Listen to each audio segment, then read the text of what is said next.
Welcome to Natural English Talk. Welcome to the Natural English Talk podcast. I'm Anna.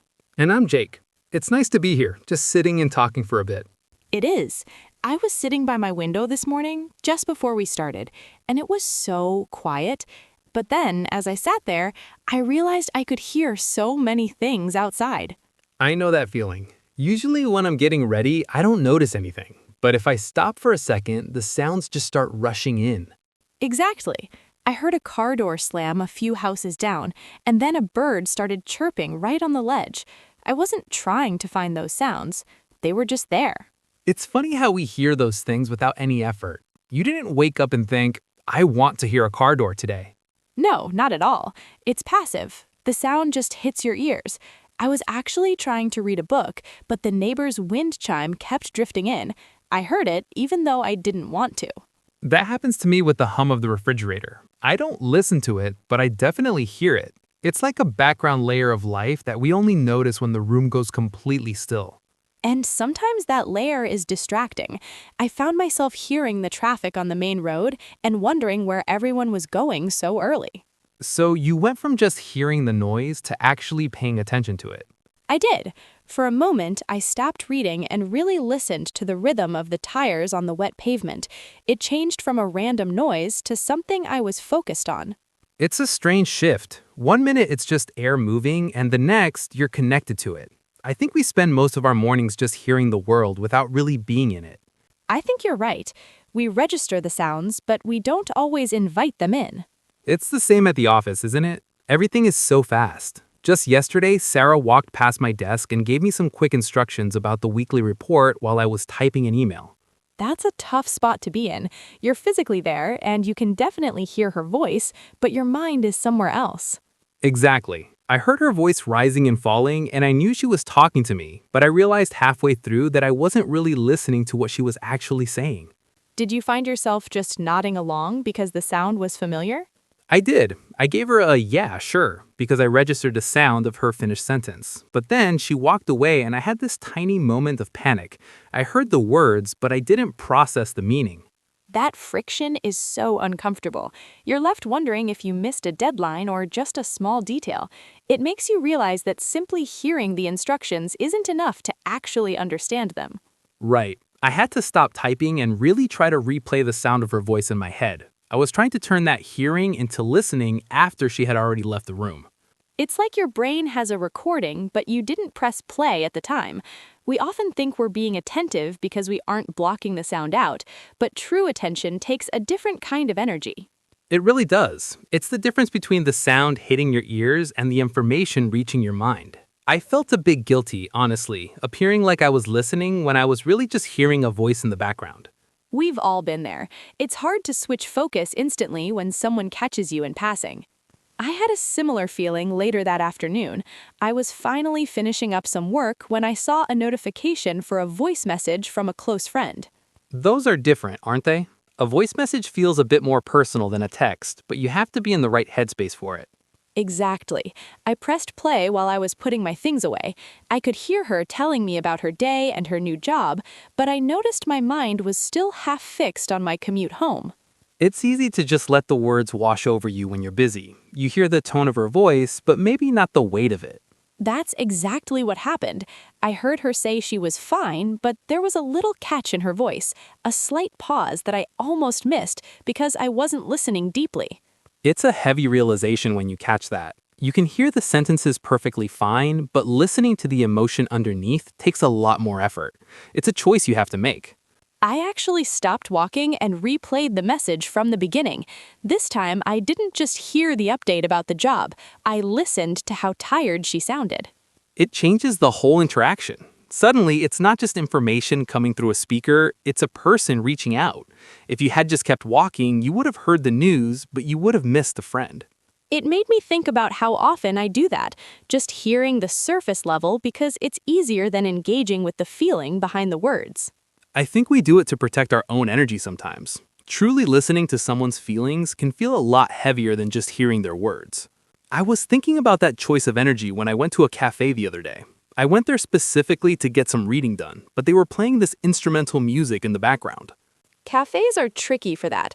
Sometimes the music is just a soft texture in the room, and other times it feels like it's demanding your attention. This was definitely demanding. At first, I was just hearing it as a low hum while I focused on my book, but then a melody started that sounded so familiar. I found my inner voice drifting away from the page and towards the speakers on the wall. It's like a tug of war in your head. You want to listen to your own thoughts or the words on the page, but the music is right there, filling the space. Exactly. I could hear the people at the table next to me clinking their spoons and the espresso machine hissing, but my brain kept trying to lock onto that one melody. I realized I couldn't choose what deserved my attention in that moment. I've had that happen where I'm trying so hard to ignore a sound that I end up listening to it more than anything else. The harder you try to just hear it and let it pass, the more you end up focusing on every note. That's the friction. I was frustrated because I wanted the music to just be background noise, something I heard but didn't process. Instead, I was analyzing the rhythm and neglecting my work. It's interesting how we can't always control that switch.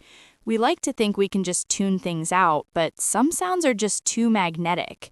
They force us to listen. I eventually had to put my headphones on and play my own focus sounds.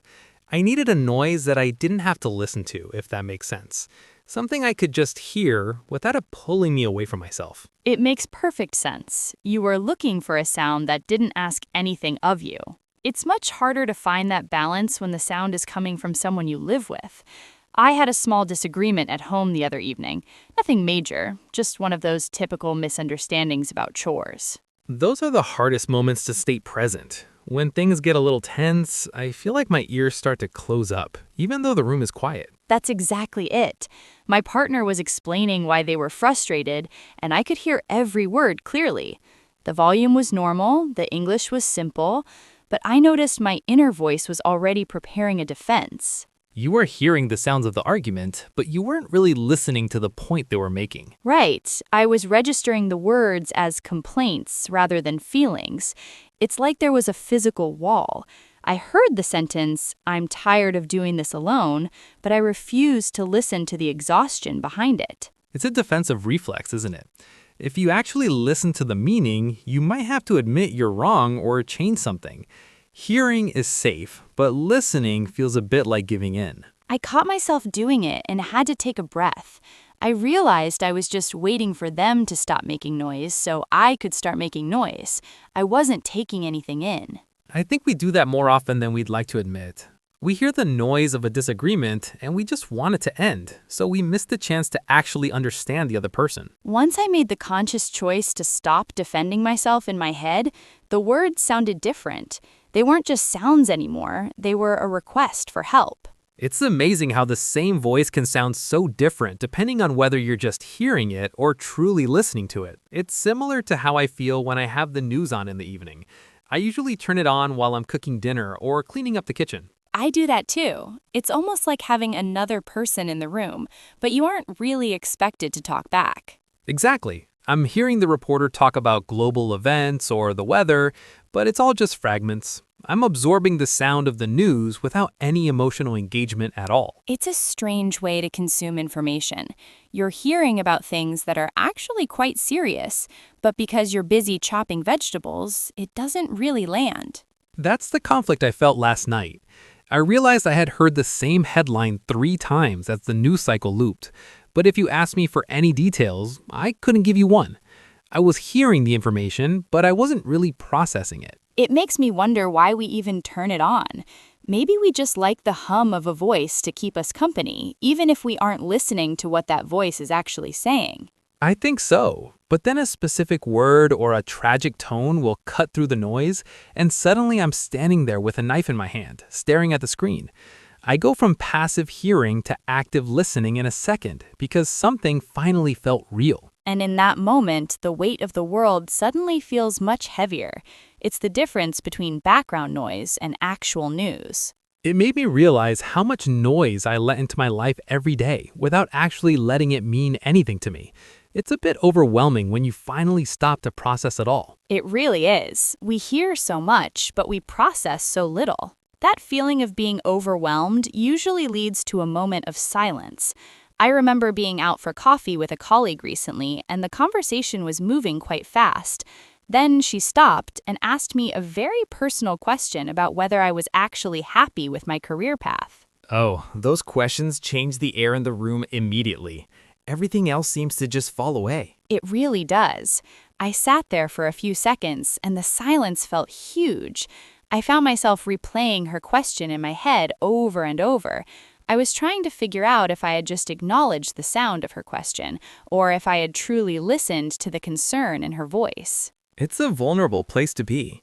When someone asks something like that, you feel exposed. You start wondering if you've been present enough in the conversation to even deserve the question. Exactly. I felt this friction. Part of me wanted to just give a quick, polite answer, to let the question be something I just heard and moved past, but another part of me knew she was waiting for me to show I had actually listened. It's that internal debate. If you just acknowledge it, you're safe. But if you listen, you have to be honest. It's a lot of pressure for a quiet moment in a cafe. I realized that my silence was actually my way of listening. I was taking the time to let her words sink in instead of just reacting to the noise of the question. I think she could tell the difference. Silence is a type of listening, isn't it? It shows that the words landed somewhere deep instead of just bouncing off. It does. It felt like we moved from a casual chat to something much more real just by sitting with the sound of that one question. It's funny how all those moments seem to collect at the end of the day. When I finally lie down in bed at night and the house is completely still, that's when the distant sounds start to fill the room again. The night has its own way of making you notice things. The world feels smaller, doesn't it? It does. I can hear a car driving by on a street blocks away, or the wind brushing against the side of the house. And as I lie there, I usually start thinking about all the people I talked to or the things I did. I do the same. I often realize that my whole day was full of noise, but I feel like I was short on actual attention. I heard so many voices, so many notifications, and so much traffic. That's where the tension sits for me at night. I recognize the difference between a day where I just heard everything and a day where I actually listened to something. Most days, it's just a blur of sound. It's a bit of a heavy realization. You can be surrounded by sound for 16 hours and still feel like you haven't truly connected with any of it. It makes those few moments where you actually focused feel so much more important. Exactly. I find myself replaying that one conversation or that one song I actually stopped to listen to. The rest of the noise just fades away. It doesn't matter anymore. It's a good reminder to be a bit more intentional tomorrow, maybe to turn off the background noise and let the things that matter be heard more clearly. I think so. It's nice to just let the day end in silence, though. Just hearing the house settle is enough for now. It really is. Well, thank you for talking through this with me today, Jake. It's been a very calm way to look at things. I enjoyed it too, Anna. Thanks to everyone for joining us today on Natural English Talk. Yes, thank you for listening. I'm Anna. And I'm Jake. We'll talk again soon.